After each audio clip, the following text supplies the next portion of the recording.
गुरु ब्रह्मा गुरु विष्णु गुरुदेवो महेश्वरा गुरु साक्षात परब्रह्म तस्मै श्री गुरुवे नमः। आज हम आपको षष्ठ स्कंद का आगे का भाग सुनाएंगे। परमात्मा के नाम में निष्ठा का होना बड़ा कठिन है।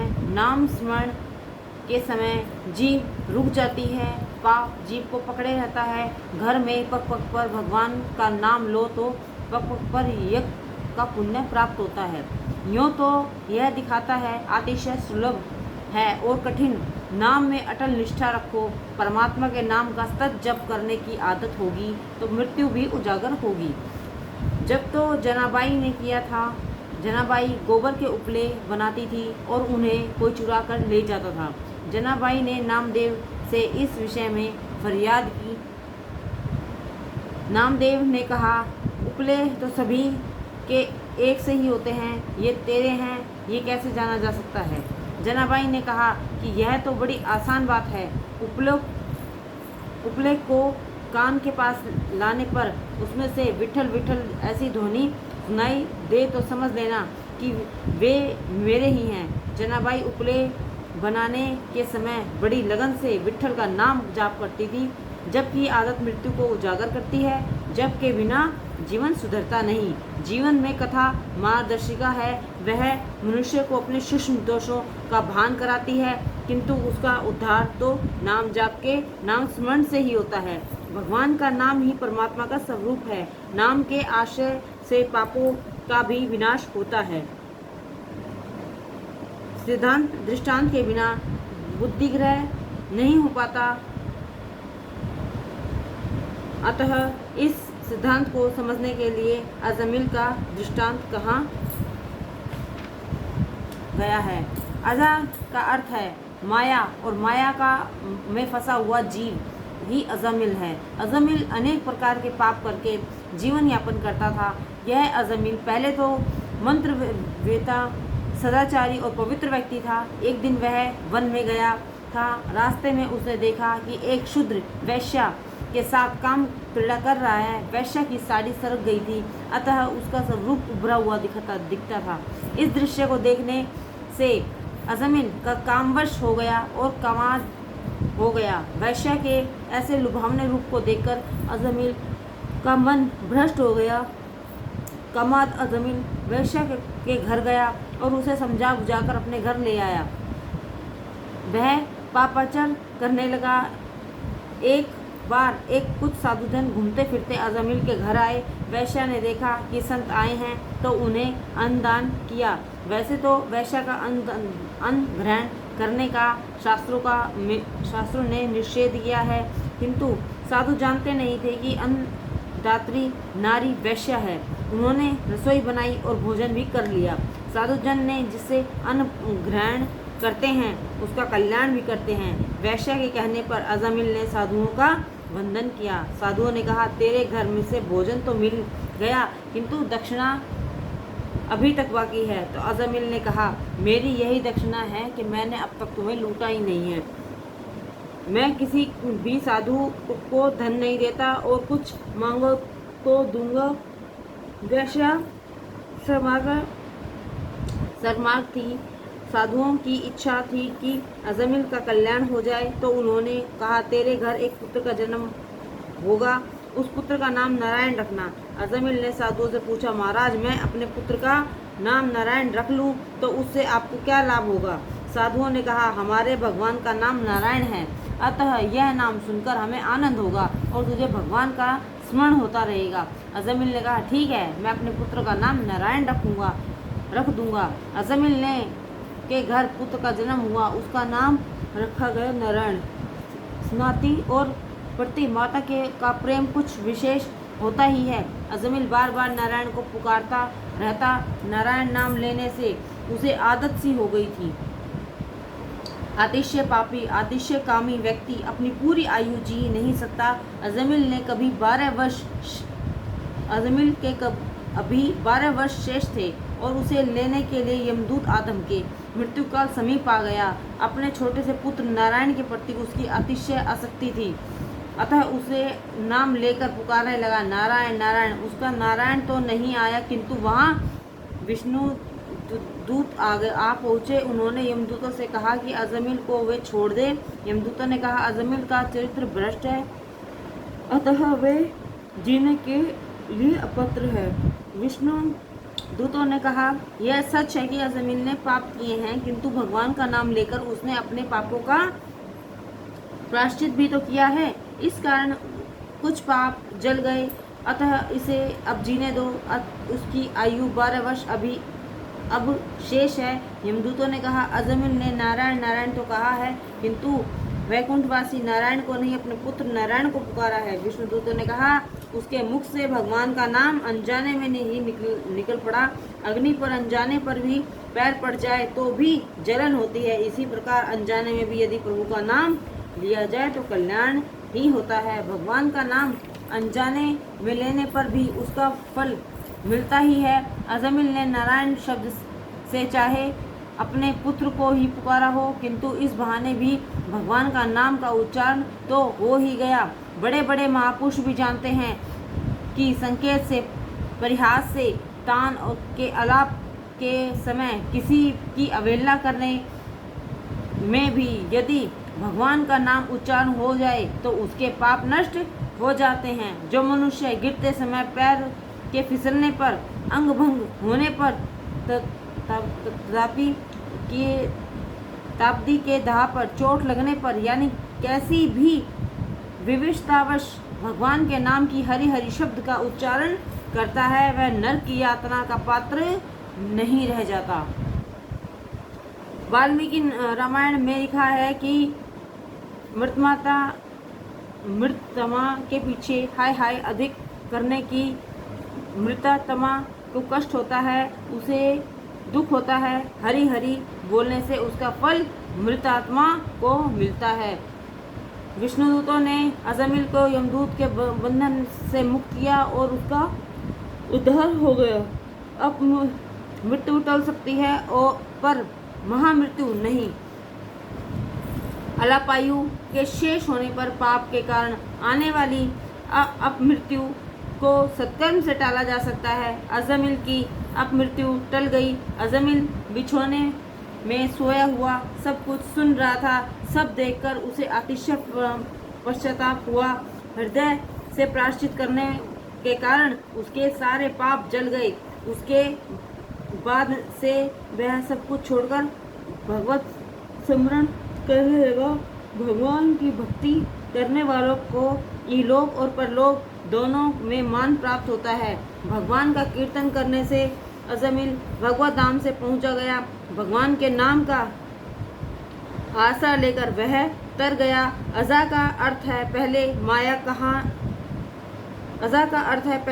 कहाँ था, पर जब भगवताम का सहारा लेने पर अज़ा का अर्थ हो गया ब्रह्म। आज अज़मिल अज ब्रह्म के साथ मिलकर ब्रह्म रूप हो गया। आज जीव और शिव एक हो गए। श्री कृष्ण गोविंद हरे मुरारी। महामंत्र का अर्थ श्री कृष्ण गोविंद हे नाथ नारायण वासुदेव, यह मंत्र है। अर्थ के ज्ञान सहित इस मंत्र का जाप करो। कृष्ण हे प्रभु, आप सभी के मन को आकर्षित करने वाले हैं, अतः मेरे मन को भी आकर्षित कीजिए। गोविंद इंद्रियों का रक्षक भगवान, आप मेरी इंद्रियों को स्वयं में लीन करें। हरे हे दुखहर्ता, मेरे दुखों का हरण करें। जिसका मन भगवान में लीन हो जाता है उसके सारे दुखों का हरण हो जाता है। मुरारे हे मुरु राक्षस के विजेता, मेरे मन में बसे हुए काम क्रोधी राक्षसों का नाश कीजिए। हे नाथ, ये आप नाथ हैं और मैं आपका सेवक हूँ। नारायण, मैं नर हूँ, आप नारायण हो। वासुदेव, वासु का अर्थ प्राण, मेरे प्राणों की रक्षा करें। मैंने अपना मन आपके चरणों में अर्पित कर दिया है। दक्ष के द्वारा आदिनारायण की आराधना। प्राचीन ब्रह्मी राजा के यहाँ प्रेचा नामक 10 पुत्र हुए थे। उनके दक्ष नामक एक पुत्र हुआ। प्रजापति दक्ष ने हंस स्रोत आदि नारायण भगवान की आराधना की तो उसके यहाँ हर्ष नामक 10,000 पुत्र हुए। दक्ष ने उन्हें प्रजा उत्पन्न करने की आज्ञा दी, किंतु नारायण श्री भगवत के जल का स्पर्श करने के कारण उनके परमहंस धर्म का आचरण करने की इच्छा हुई। वहाँ उन्हें नारद जी मिल गए। दक्ष के इन 10,000 पुत्रों से नारद जी ने कूट प्रश्न पूछे। उन प्रश्नों के इन पुत्रों ने उत्तर सोच निकाला। उनमें से कुछ प्रश्नोत्तर हम भी देखें। प्रश्न: ऐसा कौन सा देश है जहाँ एक ही पुरुष है? ईश्वर। उत्तर है ईश्वर पुरुष इस देह रूप देश में बसता है।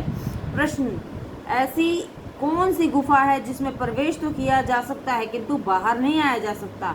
उत्तर: प्रभु के चरण, वहां से कोई वापस नहीं आ सकता।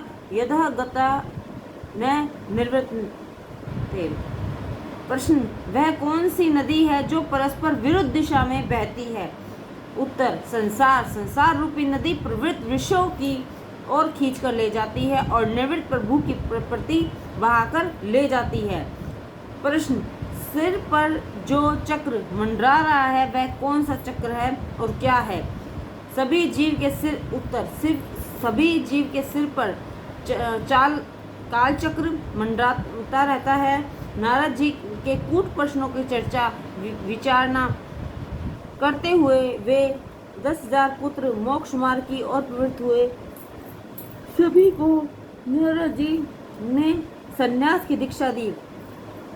श्री नारद जी के उपदेश से दक्ष पुत्र की विपरीत तथा श्री नारद जी को दक्ष का शाप एवं दक्ष की 60 कन्याओं के वंश का उल्लेख। जब दक्ष के सभी पुत्र प्रवृत्ति मार्ग की ओर से भ्रष्ट हो गए तो उन्होंने 10,000 पुत्र और उत्पन्न किए। वे भी नारद जी के उपदेश से निवृत्त परायण हो गए। ऐसा होने पर प्रजापति दक्ष ने क्रोधावश वेश में नारद जी को शाप दिया कि तुम कभी भी एक स्थान पर नहीं रहोगे, तुम्हें हमेशा भटकते रहना पड़ेगा। नारद जी ने दक्ष के शाप को स्वीकार किया और दक्ष से कहा, मैं तुम्हें शाप के बदले मैं वरदान देता हूँ कि तुम्हारे यहाँ पर बहुत सी पुत्रियाँ उत्पन्न होगी, अतः संन्यास उन्हें देने का प्रश्न ही नहीं रहेगा। नारद ने दक्ष को आशीर्वाद दिया और शाप के बदला आशीर्वाद से दे। वही संत है। सहनशीलता का निर्वाह ही सुधरता है, साधुता है। उसके मन में राग द्वेष कभी उत्पन्न नहीं होते।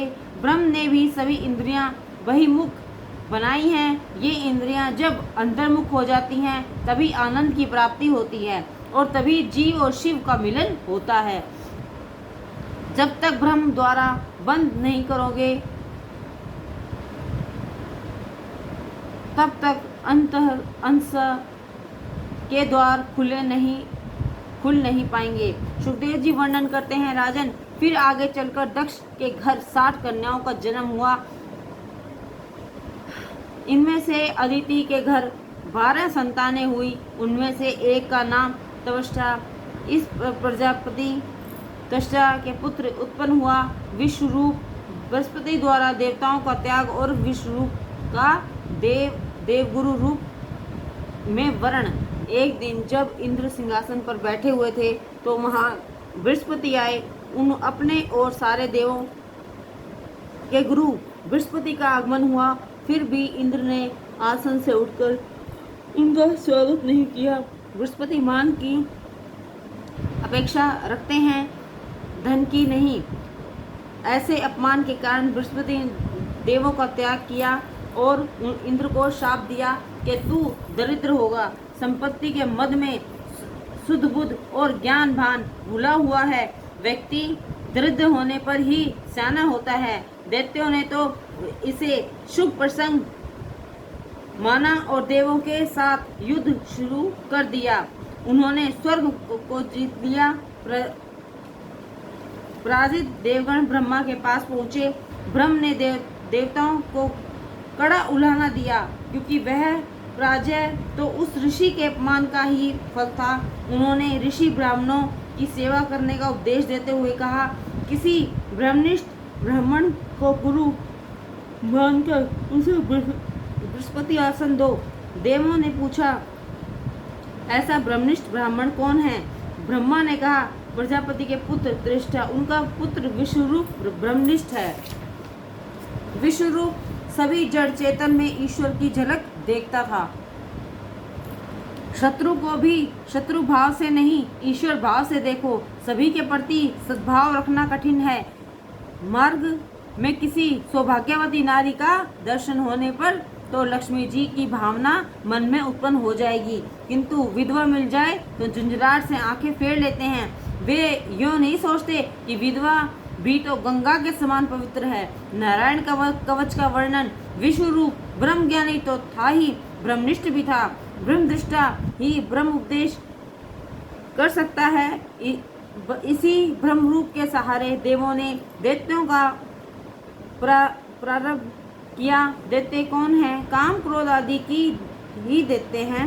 ब्रह्म के उपदेश में देवगण विष्णु के पास गए। उन्होंने देवों को नारायण कवच प्रदान किया। इसी के सहारे देवों को अपना राज्य फिर प्राप्त हो गया, जो उन्होंने बृहस्पति को अपमान करके गवाया था। नारायण कवच से समर्थ होकर इंद्र के असुरों की सेना को पराजित कर दिया।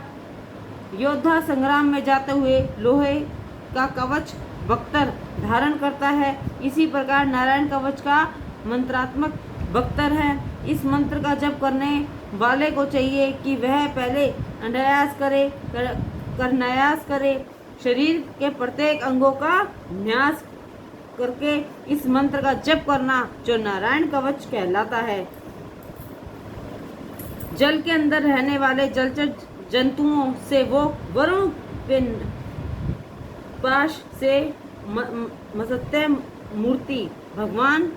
मत्स्य मूर्ति भगवान मेरी रक्षा करें। माया से ब्रह्मचारी रूप धारण करने वाले वामन प्रभु भूमि पर मेरी रक्षा करें। आकाश में विश्व रूप त्रिविक्रम प्रभु मेरी रक्षा करें। यह बात निश्चित रूप से सत्य है। इस कारण से सर्वत्र सर्वव्यापक भगवान श्री हरि सदा सर्वत्र सर्व रूपों से हमारी रक्षा करे। नारायण कवच का यह अंतिम श्लोक महा महत्वपूर्ण है, याद रखने योग्य है। डर लगने पर मनोदेह के समय इसका पाठ करो। मेरे एक ही भगवान हैं, अनेक स्वरूप धारण करके क्रीड़ा कर रहे हैं। स्वप्न में एक में से अनेक की उत्पत्ति होती है। स्वपग का साक्षी कलिपत होता है। जागृत अवस्था में जो कुछ भी दिखाई देता है वह सब एक में से ही निष्पन्न हुए हैं। जब तुम ऐसा मानोगे तो सारा जगत ईश्वर रूप है, तभी तुम निर्भय हो सकोगे। नारायण कवच का आश्रय लेकर देवों ने दैत्यों का नाश किया और स्वर्ग का राज्य फिर से प्राप्त कर लिया। विश्व रूप का मात्र ग्रह दैत्य कुल में था। वे सभी ही ब्रह्मनिष्ठा रखते थे। राक्षस में भी वे ईश्वर का स्वरूप का साक्षात्कार करते थे। उनका अभेद भाव सिद्ध हो गया। अंततः वे यज्ञ में दैत्य को ही आहुति देते थे। इंद्र द्वारा विश्व रूप का वध और वृत्रासुर द्वारा देवताओं की हार। इंद्र को यह बात उचित नहीं लगी, जिससे इंद्रादि देवों की ब्रह्म भावना सिद्ध न हुई। दैत्यों ने यज्ञ भाग देने के लिए मना करने की पर ही गुरु मानते नहीं थे। अतः उन्होंने इंद्र ने विश्व रूप का मस्तक काट दिया। यह समाचार सुनकर प्रजापति त्वष्टा को बड़ा दुख हुआ। उन्होंने संकल्प किया कि मैं ऐसा यज्ञ करूंगा कि उससे इंद्र को मारने वाला पुत्र प्राप्त हो। साकाम कर्म में हुई थोड़ी सी क्षति अनर्थकारी होती है। निष्काम कर्म से क्षति क्षम्य है, पर साकाम कर्म में थोड़ी सी भी क्षति असंभव होती है, अक्षम्य होती है। यज्ञ मंत्र से कोई ऐसी क्षति हो गई कि इंद्र की हत्या करने वाले पुत्र के बदले इंद्र के हाथों से ही मारा जाने वाला पुत्र उत्पन्न हुआ। मंत्र था। इस मंत्र को बोलते समय ऋषिजनों ने इंद्र शब्द को उदात कर दिया और शत्रु शब्द का अनुदात कर दिया। ऐसा होने से शब्दार्थ में परिवर्तन हो गया और परिणामतः इंद्र घातक पुत्र की अपेक्षा इंद्र द्वारा मरने वाला पुत्र उत्पन्न हो गया। यज्ञ कुंड में से वृत्रासुर उत्पन्न हुआ। वह देवों को सताने लगा। देवों के सभी अस्त्र शस्त्र प्रभावहीन सिद्ध हुए। घबराहट के मारे देव परमात्मा की शरण में गए और परमात्मा से प्रार्थना करने लगे। दैगीची ऋषि की अस्थियों से वज्र का निर्माण और वृत्रासुर का वध। परमात्मा ने देवों से कहा, यदि दैगीची ऋषि की अस्थियों से वज्र बना सको तो उस वज्र से वृत्रासुर मारा जा सकेगा। साथ साथ भगवान ने देवों को उल्हाना भी दिया कि मुझे प्रसन्न करके भक्ति जैसे श्रेष्ठ वरदान मांगने की बजाय तुमने एक तुच्छ वस्तु की मांग की। प्रभु ने अपना दिव्य तेज वज्र से निहित किया। वृत्रासुर को मारने के लिए इंद्र वज्र लेकर युद्ध करने गया। त्रासदायक वृत्ति के वृत्रासुर से वृत्ति अंतर्मुख हो जाए तभी जीव का ईश्वर से मिलन हो सकता है। किसी भी अवस्था में ईश्वर से विभक्त मत हो। वृत्ति से बहिर्मुखता दुखद है, त्रासदायक है। यह तो देवों को भी त्रास देती है। मन को स्थिर रखना है तो आँखों को भी एक ही स्थान में स्थिर करो। वृत्तियों के बहिर्मुख होने पर कथा में या मंदिर में दर्शन करने में आनंद नहीं मिल पाता। बहिर्मुख वृत्ति की ज्ञान रूपी वज्र से नष्ट कर दो। दैत्य होते हुए भी वृत्रासुर पृष्ठ भक्त उत्पन्न अनुग्रह है। इंद्र के हाथों में वज्र जिसमें नारायण है किंतु इंद्र को नहीं दिखाई देते, वृत्रासुर को दिखाई देते हैं किंतु यह पृष्ठ भक्त है। वह इंद्र से कहता है, इंद्र तुम मुझ पर वज्र का प्रहार शीघ्र करो, चाहे तुम्हारी जीत हो किंतु तुम्हारी अपेक्षा मुझ पर ही भगवान की कृपा अधिक है। वृत्रासुर ने इंद्र से कहा, इंद्र जीत तो तुम्हारी ही होनी है और स्वर्ग का राज्य भी तुम्हें ही मिलेगा, किंतु मैं तो अपने ठाकुर जी के उस धाम में जाऊंगा जहाँ से मेरा पतन कभी नहीं होगा। तुम्हारा स्वर्ग से पतन हो सकता है किंतु मेरा नहीं। भले ही मुझे लौकिक सुख न मिले किंतु मैं तो प्रभु के धाम में जाऊंगा। वृत्रासुर श्री हरि की स्तुति करने लगा। इस स्तुति की वैष्णव ग्रंथों में ने भी बड़ी प्रशंसा की है। इस स्तुति के तीसरे श्लोक में कई महात्माओं ने अपना प्रिय श्लोक माना है। प्रभु आप मुझ पर ऐसी कृपा करें कि जिससे आपके चरण कमल के सेवकों की अन्य भाव से सेवा करने के अवसर मुझे अगले जन्म में भी प्राप्त हो सके। प्राण वल्लभ मेरा मन आपके मंगलमय गुणों का स्मरण करता रहे, मेरी वाणी उसका गुणगान करती रहे, मेरा शरीर आपकी सेवा में संलग्न रहे। हे भगवान आपको छोड़कर तो मुझे स्वर्ग, ब्रह्मलोक, भूमंडल, रसातल, योगी सिद्धि और यहाँ तक कि मोक्ष की भी इच्छा नहीं है। आपके अनुपस्थिति में इन सब का मैं क्या करूँ? आपको छोड़कर मुझे कुछ भी नहीं चाहिए। मैं कमल नयन आपके दर्शन के लिए मेरा मन उसी प्रकार व्याकुल है जिस प्रकार पंख के बिना पक्षी के बच्चे अपनी माता की राह में तकते हैं या भूखे बछड़े दूध पीने के लिए अपनी माँ गौ माता की प्रतीक्षा करते हैं या विरहिणी पत्नी अपने परदेशवासी पति से मिलने के लिए उत्कुंठित रहती है। प्रभु मिलन की आतुरता अपनी उत्कट होनी चाहिए। यह इन दृष्टांतों के द्वारा बताया गया है। प्रभु मुझे मुक्ति की इच्छा नहीं है। अपने कर्मों के फलस्वरूप मुझे जन्म मृत्यु के चक्र में बार बार फंसना पड़े तो उसकी भी मुझे परवाह नहीं है, किंतु मैं जहाँ जाऊँ, जिस किसी योनि में जाऊँ, मुझे भगवान के प्रिय भक्तजनों की मैत्री मिलती रहे। भगवान मैं मात्र इतना ही चाहता हूँ कि आप माया के कारण शरीर, घर, स्त्री, पुत्रादि से आसक्त मनुष्य से कहीं भी किसी भी प्रकार का मेरा संबंध न होने पाए। दीन होकर शरण में जाने पर जीव को प्रभु अपनाते हैं। वृत्रासुर कहता है, मेरी तो कोई इच्छा नहीं है, मैं तो आपकी सेवा करना चाहता हूँ। आपके ही उपयोग में आना चाहता हूँ। पहले श्लोक में वृत्रासुर ने शरणागति है और दूसरे श्लोक में उसने वैराग्य प्रकट होता है। वृत्रासुर ने ऐसी स्तुति की कि इंद्रासन भी डोलने लगा। भक्ति भगवान को परतंत्र बनाती है, अर्थात भक्ति भगवान को भक्त के वश में कर देती है। अतः भगवान मुक्ति को देते हैं, भक्ति नहीं। भगवान जब कृपा करते हैं तब वे अंत में नष्ट होने वाली संपत्ति नहीं, भक्ति ही देते हैं। भगवान मुक्ति तो शीघ्र ही भी देते हैं, भक्ति नहीं, क्योंकि यदि भगवान भक्ति दे दे तो उन्हें भक्त का सेवक भी बनना पड़ जाता है। भक्ति स्वतंत्र परमात्मा को प्रेम में बंधन में बांध देती है। स्तुति में समाप्त होने पर इंद्र ने वृत्रासुर के वध किया। भगवान ने वृत्रासुर का उद्धार किया। परीक्षित ने पूछा, ऐसा महान भक्त होने पर भी वृत्रासुर को राक्षस योनि में क्यों जन्म लेना पड़ा? उसे ऐसी तीव्र हरि भक्ति कैसे प्राप्त हुई? उसका पूर्व वृत्तांत क्या है? जय श्री कृष्ण।